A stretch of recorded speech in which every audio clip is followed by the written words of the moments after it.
Allez, bonjour à tous, j'espère que vous allez bien. Aujourd'hui, on va faire une analyse du BTC. On parlera de la clôture weekly, on verra sur de l'intraday si on a des opportunités.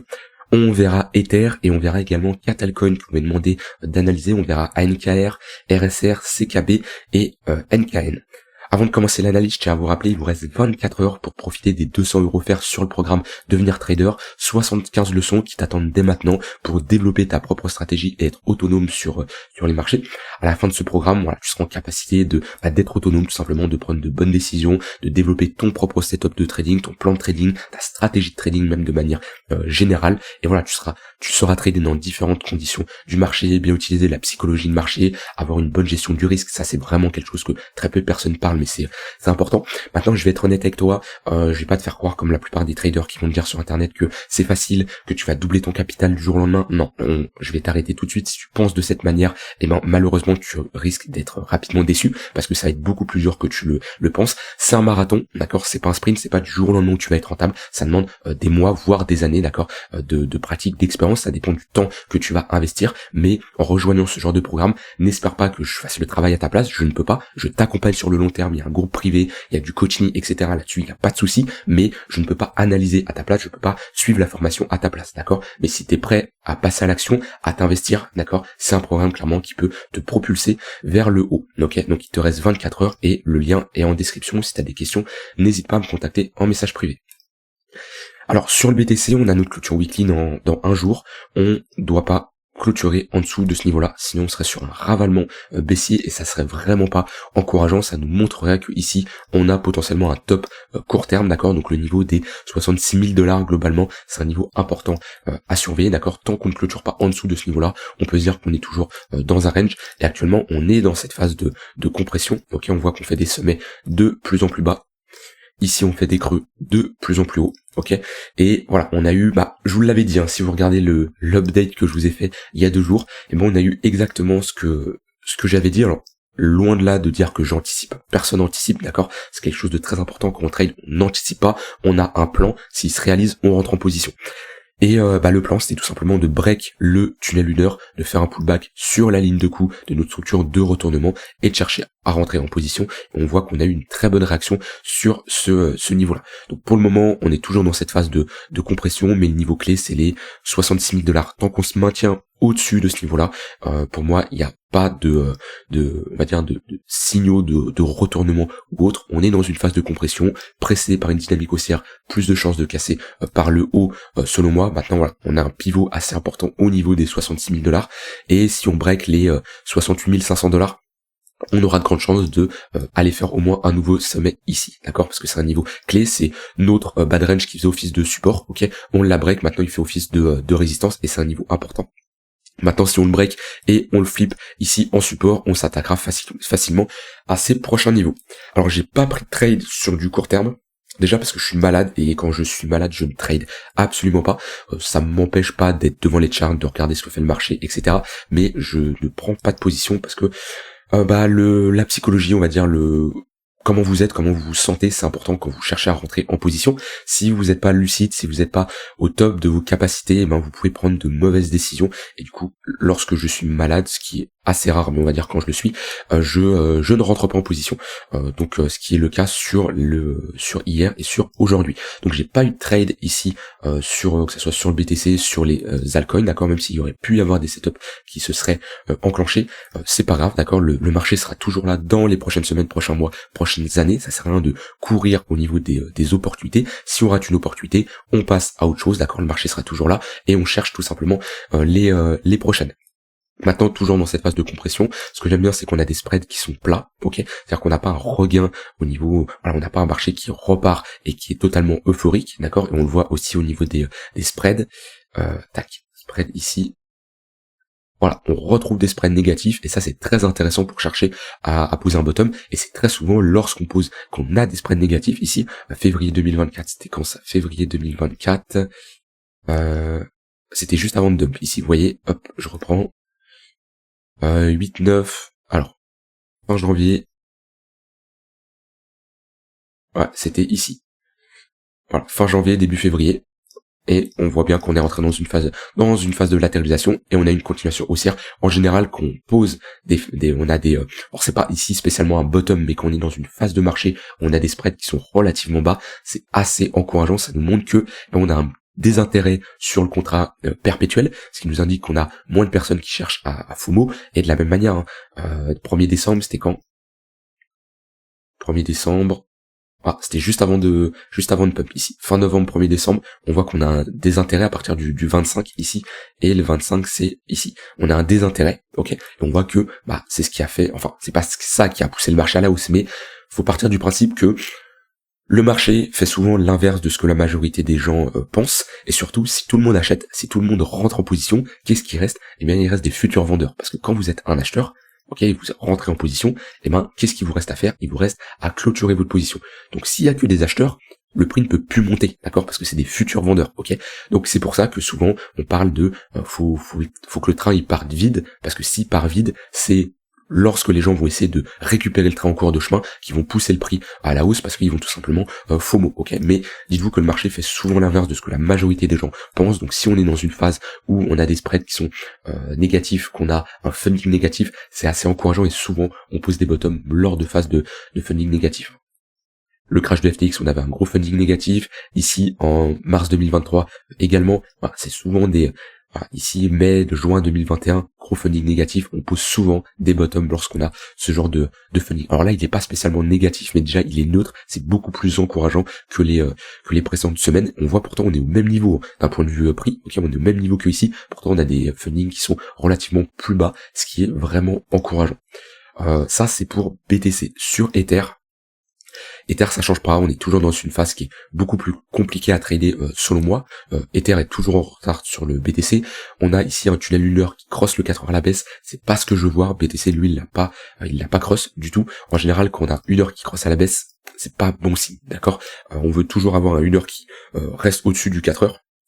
Ce qui nous montre qu'on a une forte tendance, mais quand on commence à break le 1 heure, ça nous indique qu'on rentre au moins dans une phase de range. Alors ici, je n'anticipe pas la cassure du range, parce que la tendance de fond est haussière, d'accord. Et le niveau des $3200, ça reste un niveau de support assez intéressant. Maintenant, moi sur Ether, je suis en spot, je patiente, je n'ai pas de setup qui s'enclenche sur Ether parce que c'est une crypto faible, et qu'on cherche à rentrer en position, on veut se positionner sur une crypto forte, si on fait de la suite tendance, on veut du flux acheteur, on veut un momentum bullish, ok, et si on n'a pas ça, on s'intéresse pas à cette crypto, d'accord, on se concentre sur autre chose. Donc voilà, Ether, moi je cherche pas du tout ici à me positionner. En weekly, pareil, c'est pas très beau ce qu'on fait. On a ici, hop, une clôture en dessous de ce niveau-là, on a ici même, si je me mets en close line ici, on a un petit top de marché. Bon, c'est pas le plus joli, mais en weekly, on voit qu'on a ici une structure de top avec tout simplement un M-top, ce qu'on n'a pas encore en termes de...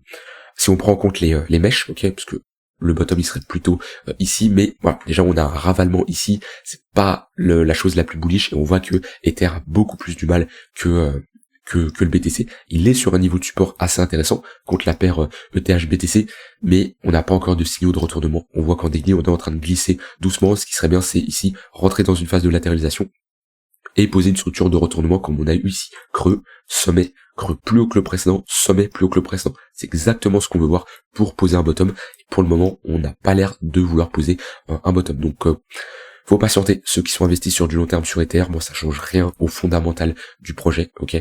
Pour moi c'est le meilleur projet actuellement sur le marché, en tout cas d'un point de vue risk reward, c'est celui qui offre une récompense assez intéressante pour un risque relativement faible, je dirais même très faible, ok. Alors oui, des altcoins vont vous proposer des performances beaucoup plus importantes, mais vous prendrez un risque beaucoup plus important également. Maintenant, il a du mal, et comme je dis, sur du court moyen terme, il n'y a pas trop d'opportunités. Voilà pour Ether. Alors, ANKR. ANKR, c'est un très bon projet. Je me suis positionné, alors j'allais dire tard. Je m'en suis rendu compte assez tard que c'était un projet qui était sous-évalué, et je suis rentré ici, juste avant que ça pump. Je reconnais que j'ai eu un peu de chance quand même, et la chance fait partie du trading, ça c'est quelque chose que vous devez prendre en compte, mais ça s'équilibre. Vous avez de la chance, mais des fois vous avez de la malchance, ça s'équilibre, ok. Je suis rentré ici, je suis rentré au 12-13 février, juste avant que ça part, et on a déjà fait un x2, voire même x3. Donc c'est assez encourageant ce qu'on fait ici sur NKR. On est sorti de notre grosse phase ici de latéralisation, on a fait ici un petit pullback, et pour moi ici on a un bottom long terme qui est posé. Si je me mets en Monthly, on a ici une clôture Monthly qui valide cette structure de retournement, et même on a ici un W trimestriel, c'est une pattern bullish qui, selon moi ici, on a un bottom définitif qui est posé.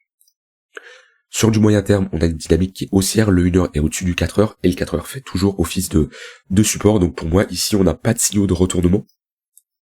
On aurait un signal de retournement si on commence ici à structurer un top de marché, on commence à cross le 4 heures et on a un 1 heure qui cross le 4 heures à la baisse. Pour le moment, c'est absolument pas le cas, et c'est le genre de chart avec ici un flux haussier. On pousse peut-être à la divergence baissière on a une petite divergence baissière ici en daily, ok, qui n'est pas validée, donc on n'anticipe pas une divergence baissière qu'elle se valide. Pour le moment, on est sur une compression sur le MACD, mais vaut mieux jouer la continuation de tendance, d'accord, vu qu'on a des moyennes mobiles qui sont clairement orientées à la hausse. En tout cas, shorter ici, ça me paraît clairement compliqué selon moi.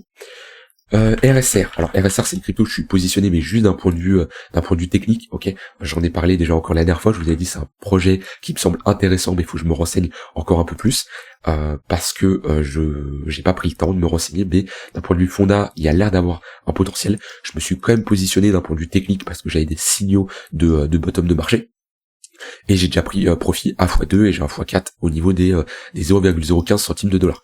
Pour moi ici, on a un fort momentum, on a une bonne dynamique haussière. Si je mets les moyennes mobiles, ils sont clairement orientés à la hausse. On a fait un pullback dans le tunnel 4 heures. Voilà, ici c'est dans le même principe, on fait de la continuation de tendance, d'accord. On n'anticipe pas la fin d'une tendance. Oui, une tendance au bout d'un moment s'épuise. Oui, au bout d'un moment, on va la break et on va passer dans une tendance baissière. Mais une tendance haussière, c'est un prolongement de plusieurs impulsions à la hausse, d'accord, et on n'anticipe pas parce que une tendance haussière se prolonge plusieurs fois et elle se retourne une seule fois. Donc on a plus de probabilité de jouer la continuation de tendance, d'accord. Ça c'est vraiment important. Donc voilà, RSR pour moi ici pareil, un bottom qui est posé sur du long terme avec les clôtures mensuelles qu'on a fait. Surtout mensuelles ici, on a également une pattern de retournement. Maintenant moi j'aime bien avoir des entrées précises et selon moi ici c'est un peu compliqué à se positionner. Même si je dézoome, on est toujours sur des niveaux bas, mais comme je dis, j'aime bien avoir des entrées précises et c'est compliqué de rentrer ici après des semaines de hausse où on a déjà fait un x3. CKB. CKB, pareil, CKB c'est compliqué de rentrer en position ici, sachant que on a validé oui un gros bottom, mais entre le point le plus bas et le point le plus haut ici, on est déjà sur un x6, x7, on est quand même proche de la TH, on est dans notre zone de rechargement de short. On est sur les 0,5 de retracement. Dans tous les cas, c'est pas une bonne zone de localisation pour chercher des longues. Par contre, pour la continuation de tendance, c'est intéressant ce qu'il nous fait. Et ici, par exemple, il pourrait y avoir un setup d'achat, d'accord, puisque dans une dynamique haussière dans un range précédé par une dynamique haussière, pareil, plus de chances de break ce range par le haut. Ok, et voilà, pullback dans le tunnel 4 heures. Bon là, on l'a break, on l'a réintégré, mais dites-vous que une tendance haussière, on va à un moment passer par une phase de range, et déjà dans une tendance haussière, si on revient chercher un précédent creux comme on a ici, on a notre tendance haussière et ici hop on revient chercher un précédent creux. Ok, on voit qu'on est revenu au même niveau. À partir de ce moment-là, ça nous montre quand même qu'on a des vendeurs qui ont bien poussé. Si on réintègre un précédent sommet, ça nous montre que voilà, on a des vendeurs qui poussent et faut s'attendre à rentrer dans une phase de range. C'est pas parce qu'on range que c'est la fin de notre dynamique haussière. Au contraire, on peut rentrer dans une phase de pause, une phase de latéralisation pour avoir une continuation à la hausse. Maintenant, ici, on est sur notre haut de range. On peut mettre un volume profile pour déterminer des niveaux intéressants. Je prends ce niveau-là, hop. Ouais, en dessous, la value area low, ici c'est une bonne zone pour chercher des achats. Au-dessus de la value area high, donc au-dessus des 0,02, c'est pas une bonne zone, on est sur une zone de résistance, plus sur une zone de prise de profit. Et le milieu de range, c'est pas une bonne zone également. Donc à moins de revenir vers les 0,016 ici, là on n'est pas sur une bonne zone selon moi pour chercher des positions swing, ok, vu qu'on est sur une résistance. Mais ça c'est vraiment important ce que je vous dis, partez toujours du principe que si la dynamique de fond est haussière et qu'on rentre dans un range, ne cherchez pas à jouer le top de marché, cherchez à jouer la continuation de tendance. NKN, je suis positionné visiblement, je suis positionné. J'ai pas encore pris des profits, j'ai un take profit au x2, mais la charte est clairement très intéressante. Ce genre de charte où on rentre dans des phases de latéralisation pendant, là on est rentré dans une phase de latéralisation pendant 700 jours, donc ça fait presque 2 ans, ok. On est clairement dans le genre de phase où quand on pose un bottom, ça nous fait à la Chainlink. Chainlink, voilà, on break, on sort d'une grosse phase d'accumulation. Ici c'est un bottom définitif, il y a peu de chances qu'on revienne chercher ce genre de prix. Pareil pour MKN. C'est le genre de bottom qu'on veut voir pour se positionner sur les altcoins, exactement comme on a ici. Vous voyez, phase de latéralisation, on break par le haut, on a un pullback et on a tout simplement une tendance haussière. Alors on n'est pas comme en 2021 où tous les altcoins vont pump et vont faire des x20, x30, d'accord, mais on est sur le genre de chart où clairement, pour se positionner après une phase de latéralisation d'autant de temps, c'est intéressant, d'accord.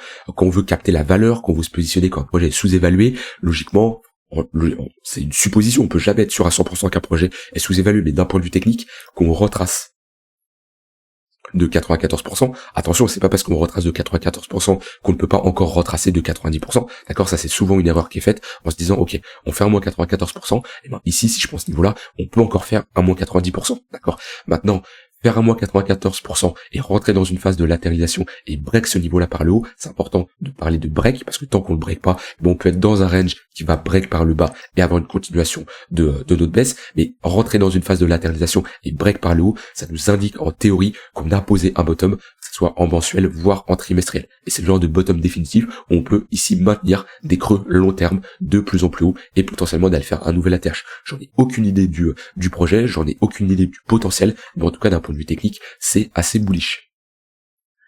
Voilà, rien d'autre à ajouter de plus, ok.